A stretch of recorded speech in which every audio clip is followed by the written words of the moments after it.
Hello, and welcome to our Study in Sweden Google Plus Hangout. My name is Rachel Weiner, and I work at the Swedish Institute with Study in Sweden. This is my colleague, Adam. Hello, hey, I'm Adam. And we're really excited to be here with you today to tell you a little bit about how to study in Sweden for a degree. Today, we are going to start out by giving you a little bit of background about the Swedish higher education system, after which we will go in a little bit more detail about the practicalities of how to apply during the current application round, and then we'll take questions. So with no further ado, we will get started with our presentation. I've also activated the Q&A feature in this Hangout. So you can see in the right side of your screen, there's a Q&A box. And if you have any questions, you're more than welcome to add them throughout the Hangout in the Q&A box, and we'll be answering them shortly.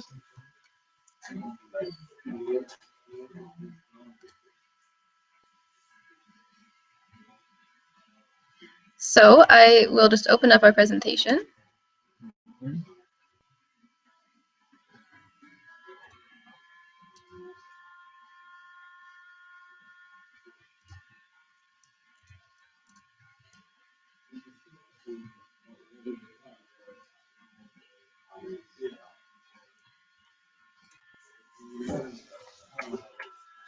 So Adam, take it away.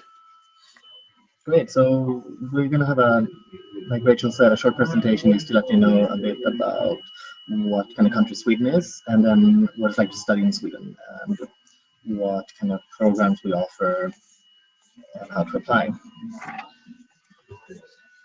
And I'm not sure how much you know about Sweden.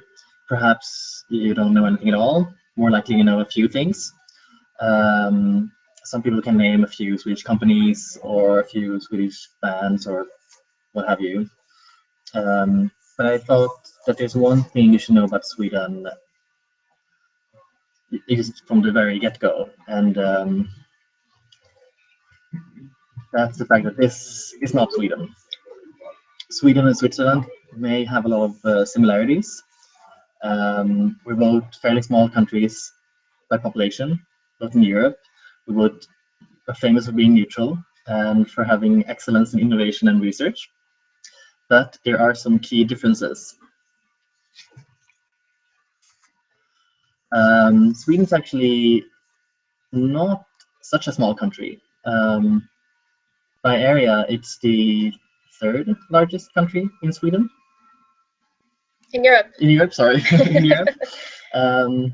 It has a small population, a population of only 10 million. So many of you might be from cities which are bigger than all of the population of Sweden. And Sweden is part of Scandinavia in the north of Europe. And the combination of a fairly large area and a small population is it means it's a peaceful country. It's a lot of space. The biggest cities are Stockholm with 2 million, Gothenburg with about 1 million, and Malmö with 650,000 people. So in Sweden, the official language is Swedish, and everyone speaks it from a day-to-day basis. But English is very widely spoken as well. And actually, I think Sweden ranks as the #1 country outside of the countries that has English as a mother tongue in terms of English proficiency. Here's a scene that you might recognize. It's the Nobel Prize here being awarded to Mo Yan from China. It's being awarded every year to winners in physics, chemistry, medicine, literature, and peace, as well as economics.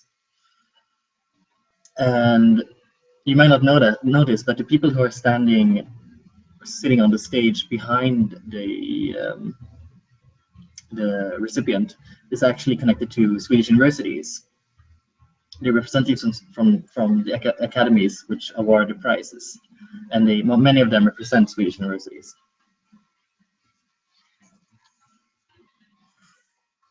So what else is Sweden known for?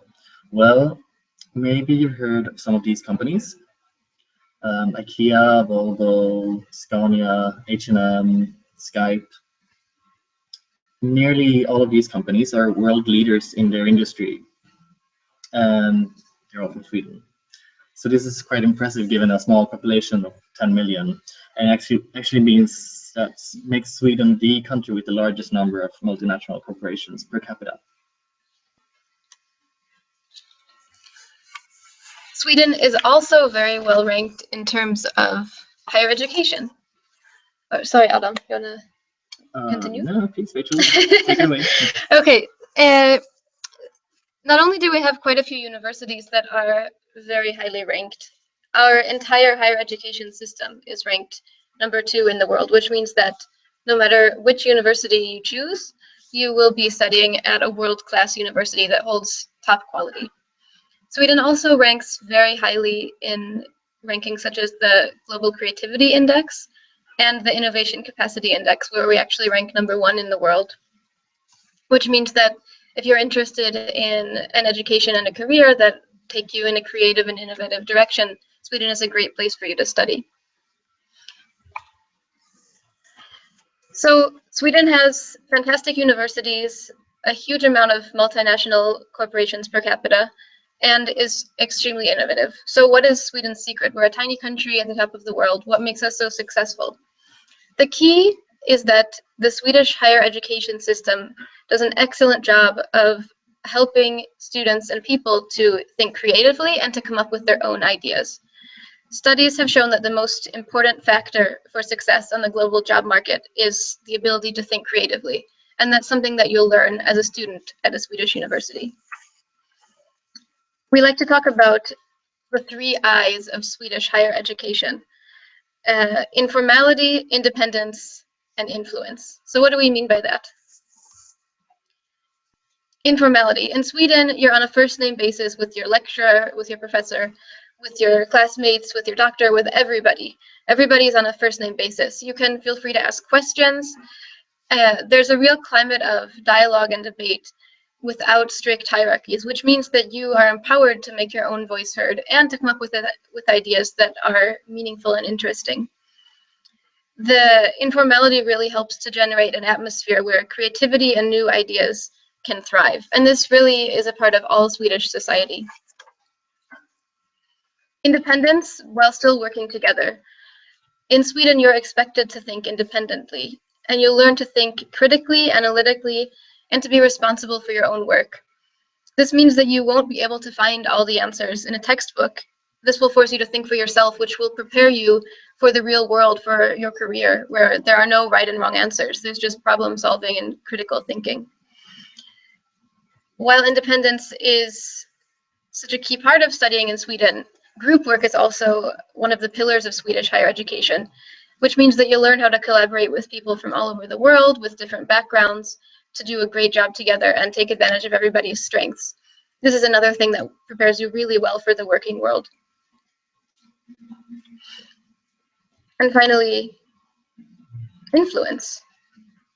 Oops, influence didn't join us, but student influence is an important and distinct feature of Swedish higher education. Students' opinions are listened to.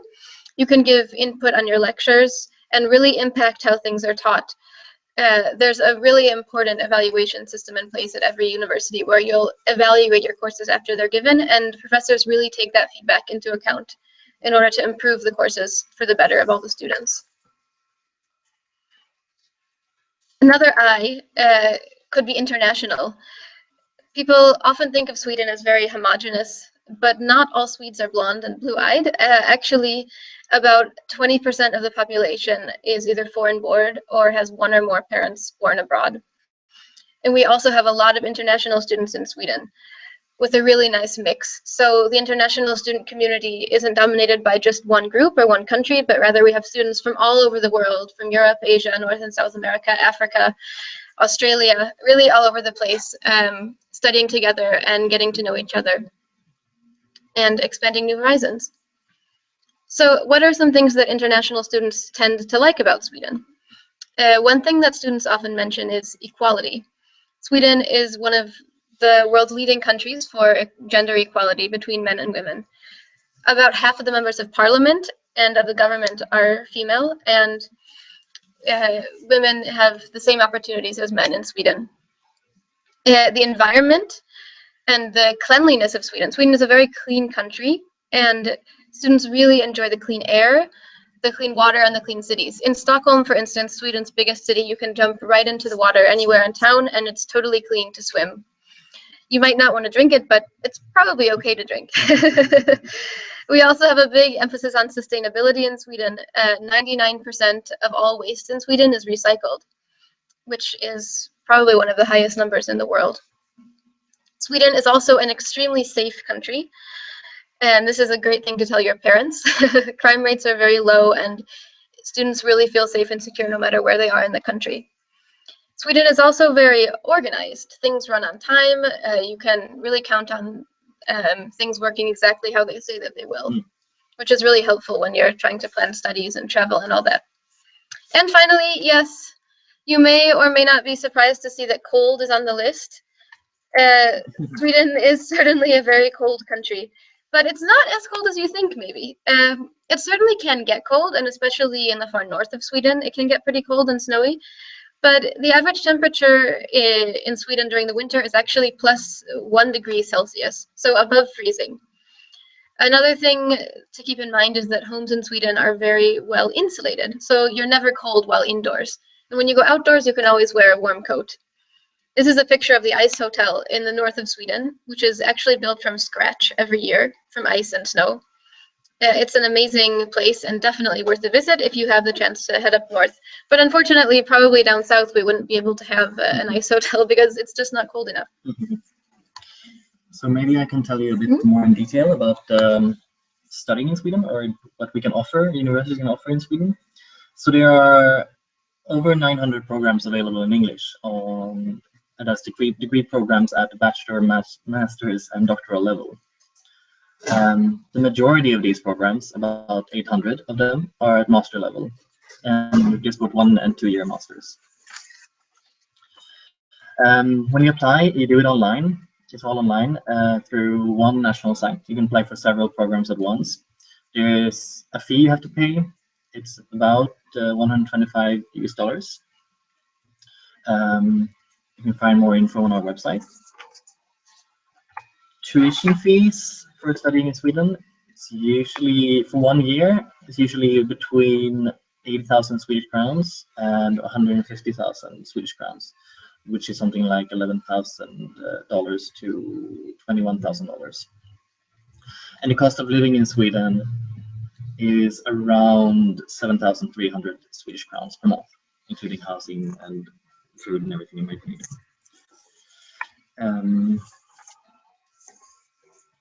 Now, working in Sweden, a lot of people would be interested to work during your studies or after.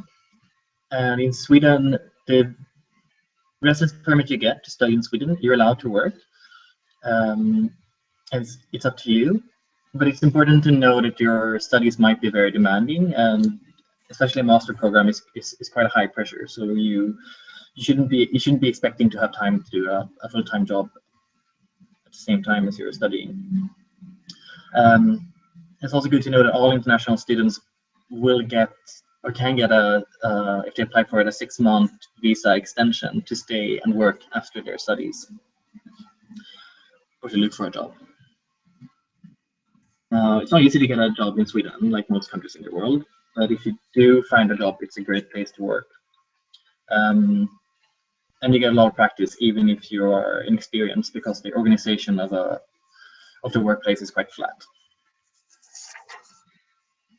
Do we have the next slide? Unfortunately, the rest of our presentation doesn't want to join us, but we'll tell you the rest. What we want to say for next slide is there are 3 letters of the Swedish alphabet that you would have seen on the screen now, which are not part of the English language.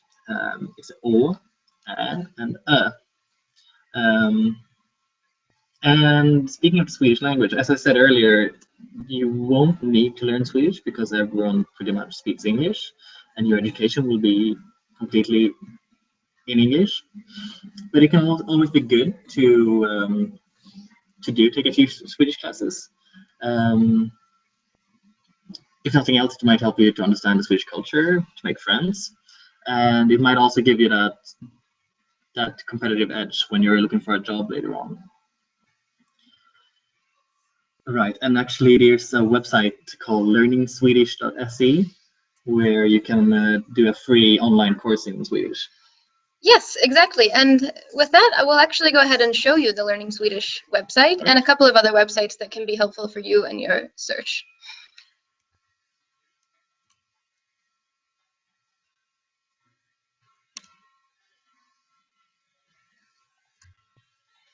So if you go into learningswedish.se, you'll find the course that Adam was just telling you about. And here you can sign up for a totally free online Swedish course where you can learn the basics. But if you're still wondering about coming to Sweden, you're not sure about learning Swedish, a great place to start is our website, studyinsweden.se. I know many of you may have visited it already, but I'll go through it a little bit just to give you guys the basics of what you can find on the website. So this is what our start page looks like, and here we have some news with a couple of articles about what we're talking about today, basically how you can find a program here in Sweden. If you would like more information about general higher education topics, you can head over to Study Information. And here you'll find details on the basic structure of Swedish higher education, how different degree programs look, tuition fees and costs, learning Swedish, and a couple of other topics that might be interesting to you. If you speak Portuguese, you can also find some information here in the Ciências Sem Fronteiras section. In the next section, how to apply, you'll find advice on how to apply for a bachelor's, master's, PhD, or residence permit or visa. We offer general guidelines, and more specific guidelines are available on the application website, which I'll get to in just a minute. The next tab is universities, and this is a section that I really recommend scrolling through. Here we have a page for each Swedish university, and you can read the basic facts about that university and then head on to their website for more information. They offer some details, and then we have links to their current program offering and their general catalog, depending on what time of year it is. This tab, Programs, is probably your best friend when you're trying to find a program here. And here you can search amongst all the different programs that are offered in Sweden. So you'll find a search bar here, search programs, and you can search by keyword. You can then adjust what semester you want to search. For most of you, it would be autumn 2016. You can select bachelor or master level, subject area, and any universities that you might be interested in. So say you're interested in languages, you could select languages and master programs and then do a search.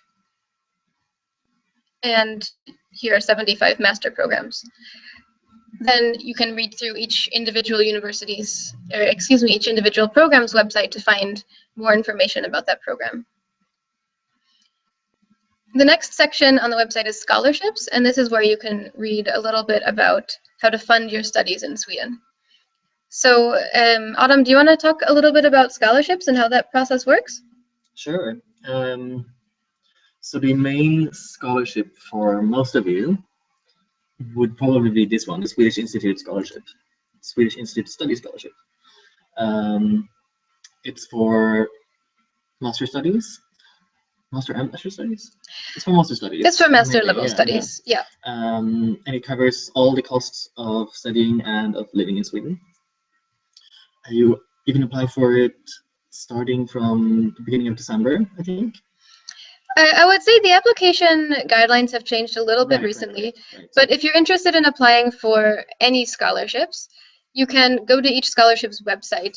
So for instance, if you want to apply for the SI Study Scholarship, you would come in here to Scholarships, SI Scholarships, and then scroll down here and you can find Swedish Institute Study Scholarships. And if you click on it, it will lead you to the Swedish Institute's website, where you'll find specific details about how to apply. So here are all the details. It's important to keep in mind as well that these scholarships are country specific. So for instance, the Swedish Institute Study Scholarship is for students from countries on the OECD DAC list. We also have scholarships for students from the Western Balkans, Turkish students, students from parts of Eastern Europe, and so on. So you can use this search tool to use your country of citizenship and find out if there are any Swedish Institute scholarships available for you. If there aren't any, what can you do then? Well, Adam? Well, for example, most of the universities in Sweden would have scholarships of their own, which might cover some part of your studies or up to all of your costs, depending on the university. And if you go on our website here and you click on the university scholarships, you'll find a list of links to the universities that have scholarships of their own. You'll be redirected to their websites to read more in detail what they're offering. Exactly. So we definitely recommend, even if you are eligible for an SI scholarship, checking if you can apply for a university scholarship. Right. They're usually merit-based, which means that they're often open to students from the entire world, regardless of what country they're from. And one other point I would mention about scholarships is that there are lots of other organizations, banks, funds, even countries offering their own scholarship programs. So if you don't feel that you'll be able to qualify for a Swedish Institute scholarship or a university scholarship, you can also check in here other scholarships. And here we have a somewhat short list of different countries and their own scholarship programs or scholarships that are offered to students from that specific country.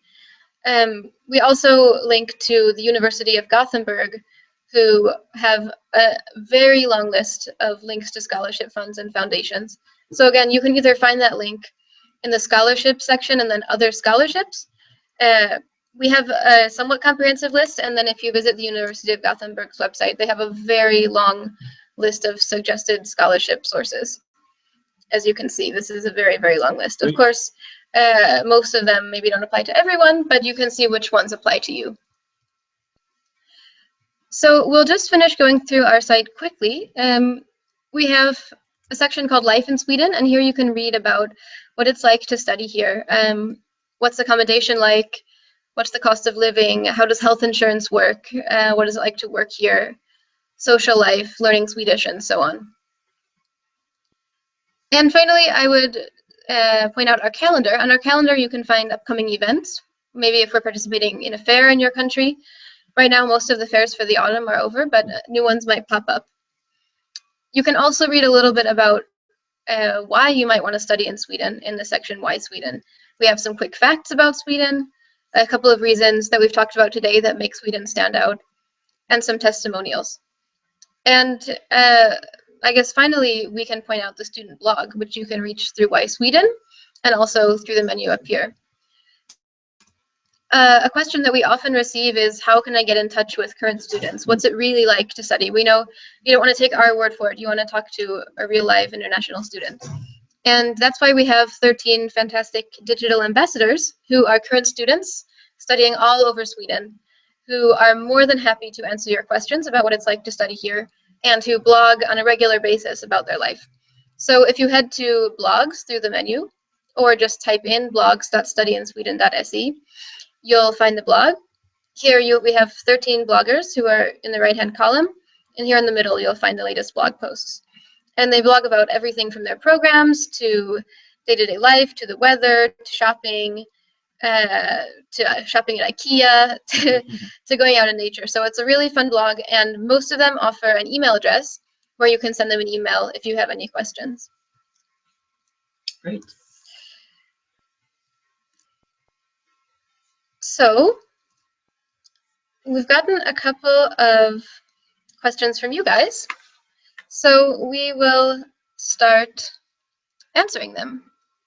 Our first question is from Ruby, who says, I applied to 4 universities, but when I posted documents, I also attached other ones.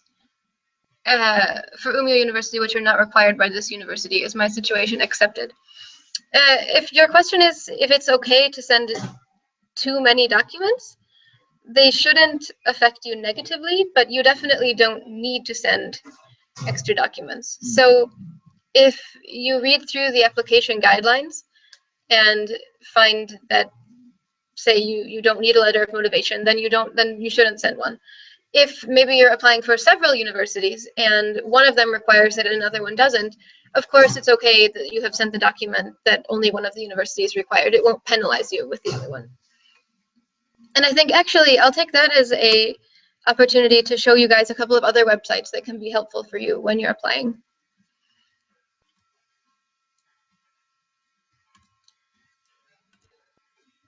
So we looked through studyinsweden.se, and on this website, on our website, you'll find general information about how to study in Sweden. But when you're ready to apply, you'll visit this website, universityadmissions.se.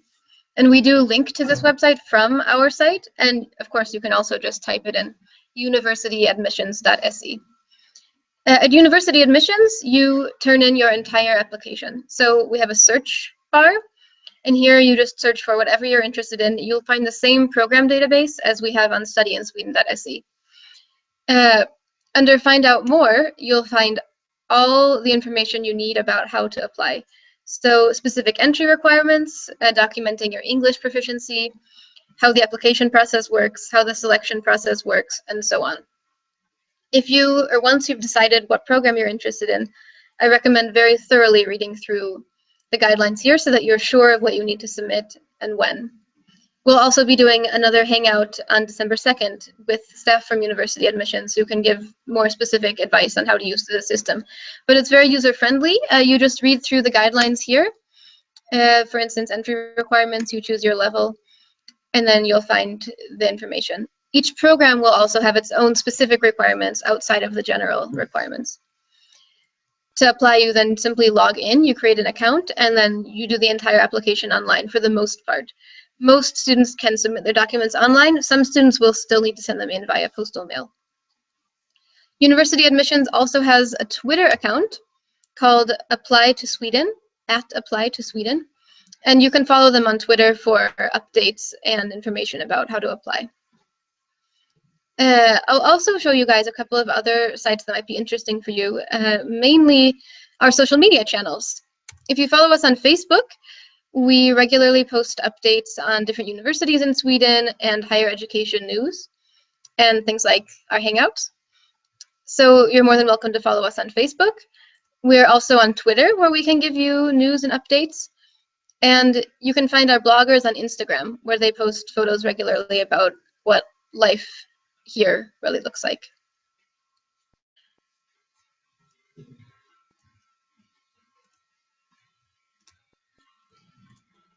Great. Should we see if there are more questions? Shall we take? Yeah, sure. So let's see. When applying, the question is, when applying using university admission, I'm applying to 2 different universities, and both of them require a motivation letter. Am I required to write 2 different motivation letters addressed to both of them, or one letter without a to section? I suppose you're able to upload 2 different motivation letters, and then it might always be better, of course, to have them. I think from the university's perspective, they would probably be happy to see you write specifically about their programs and in detail show why you're motivated to study that specific one. But I'm not sure there wouldn't be a formal requirement. So it's pretty much up to you, but I can only see how it would help if you are a bit more targeted towards the specific program. Exactly. Yeah, it's not a requirement to send 2, but you may as well.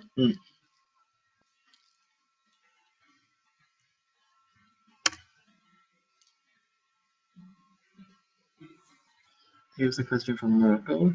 Yeah. So let's see. I want to apply in university, but I haven't got the TOEFL or any certificate of speaking English. I speak French, English, and German, Deutsch. I have certificate B1 of German. I think all programs or degrees require that you can show that you have an English level. All the universities might have different, slightly different levels that they require for TOEFL or IELTS, but I'd say they all have that requirement unless you can show that your previous education was in English or what have you. So I say I think it's probably good to go for the TOEFL, or at least to read specifically the guidelines for the degree you want to apply for, and there you find all the information. Thanks, Adam. You're welcome, Rachel. Another question that we often get asked is about English. I know we talked a little bit earlier about how everybody speaks English in Sweden, but students often ask us, but is that really the case? Can I really get by with no Swedish? And the answer is, well, there are two answers. If you want to come to Sweden, study and leave, you can easily get by speaking only English. Everybody speaks English, especially at universities. You'll make international friends and Swedish friends who speak really good English. But if you have any interest at all in staying in Sweden to work, or to an extent even to working, depending on the job, during your studies, it's a really good idea to learn Swedish. It can be really difficult to find a job in Sweden if you don't speak Swedish, simply because Swedish is the working language at the majority of companies in Sweden. Of course, there are exceptions, and there are plenty of international companies in Sweden that have English as a working language, but if you want to raise your chances of finding a job, we really strongly recommend learning Swedish during your studies. Essentially, every university offers Swedish courses, and if you're staying for at least 1 year or longer, you can also sign up for free Swedish courses that are offered by the government. So you have lots of opportunities to learn. You can also take online courses and, of course, make Swedish friends and chat with them. And that way, if you get started at the beginning of your studies, by the time you've finished, you'll hopefully speak enough Swedish to help you finding a job. Even having studied a little bit of Swedish can help you when looking for a job, even if you don't feel comfortable working in Swedish. It's better to have studied some than none, because it shows a real interest in staying in Sweden and learning the language. Right. Great. Do we have any more questions? We are more than happy to answer any questions that you may have. We say hi back to Raghu, who asked us a question. Raghu is one of our fabulous bloggers and who might join us on a future hangout and who has joined us on past hangouts. We really can't recommend enough visiting the blog and emailing questions to the bloggers. They'll give you really helpful replies, and they write really fun and useful entries. I guess we can wrap up by saying thank you for joining us today, and for all of you who are watching a recording, thank you for watching. The first step to studying here is just heading to our website or any of the Swedish universities' websites and finding a program that you're interested in. And once you find a program, you apply by January 15th and then get started on your scholarship applications, and you'll receive word in March or April if you've been accepted, and then it's just time to prepare to come to Sweden. And also apply for your residence permit if you need to do that, because that might take a while. Yeah, exactly. If you are coming from outside of Europe, you'll need to apply for a residence permit as soon as you've been offered acceptance. So we'll wrap up for today. Thank you guys so much for joining us. Thank you. And we hope to see you in Sweden next fall. Bye. Bye.